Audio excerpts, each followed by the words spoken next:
They say it takes 2 days for your dog to start eating your body. It was like someone hit me in the chest with a sledgehammer. I collapsed to the floor.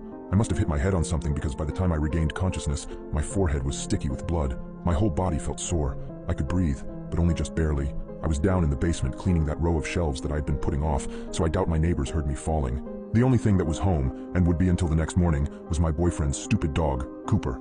Jason picked him up from the pound even though nobody else wanted him. The scrappy little thing with wiry gray fur mottled with brown patches was no purebred, that was for sure. I wasn't a dog person, but Cooper was quiet, didn't pee in the house, and Jason took care of him most of the time. I was now hating the fact that Cooper was so quiet. If he nonstop yapped, perhaps someone could have come over and helped. But no, Cooper just meandered over to my fallen body and stared at me for an unnerving amount of time.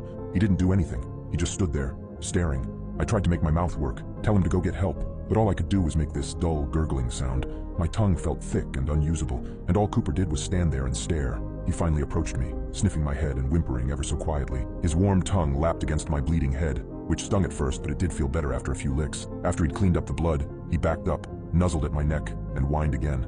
I wanted to beg that dog to start howling, making a bunch of noise, and somehow alert our neighbors that I was in trouble, but I couldn't do anything. I just had this scrappy little mutt to cuddle me as I lay there.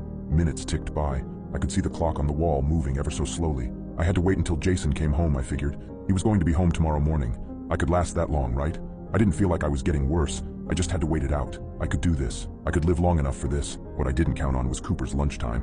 Cooper got fed 3 times a day. Jason spoiled the mutt. He got that fresh foodstuff from the pet store that cost almost as much as our groceries, but Cooper loved it. But when noon came, and I was being a terrible owner and not getting up to feed Cooper, he got impatient.